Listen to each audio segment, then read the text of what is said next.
ఏ రోజులలో అయితే నేను ఒంటరిని అనిపిస్తుందో ఆ సమయాలలో ఈ ఒంటరితనం నా పరీక్షా సమయమని, ముక్తి వైరాగ్యంలో ఉన్న అంతరార్థాన్ని నిగూఢంగా తెలుసుకోవటానికి వచ్చిన ఒక సువర్ణ అవకాశమని నన్ను నేను గుర్తు చేసుకుంటాను.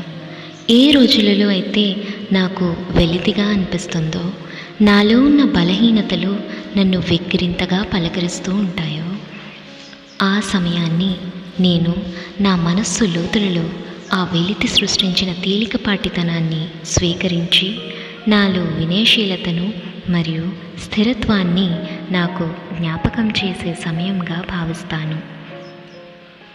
ఏ రోజులలో అయితే నాకు ప్రతిదీ అనుకూలంగా కాకుండా ప్రతికూలంగా అనిపిస్తుందో ఆ సమయాలలో ఒక ఉన్నతమైన శక్తి స్వయంగా ఆ భగవంతుడు నాతో ఉన్నాడని, నా సహనాన్ని మరియు నా ధర్మనిరతిని అతను పరీక్షిస్తున్నారని నేను నమ్ముతాను.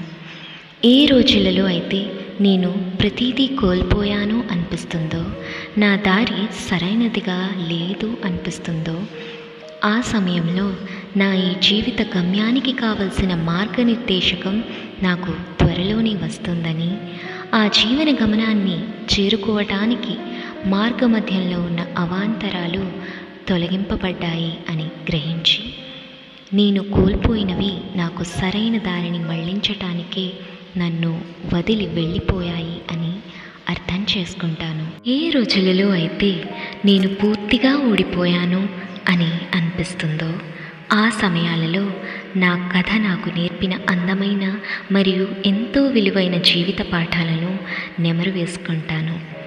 అలా నా సవాళ్లను ఎదుర్కొంటూ నా స్థితిస్థాపకతలో బలాన్ని, నా పోరాటాలలో పురోభివృద్ధిని మరియు నా అనుభవాలలో జ్ఞానాన్ని కనుగొనడం నేర్చుకున్నాను.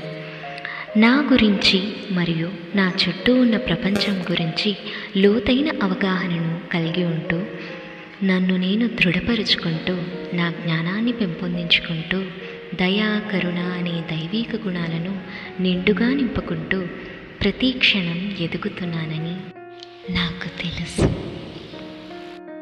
On days when I feel all alone, I remind myself that these are my testing times.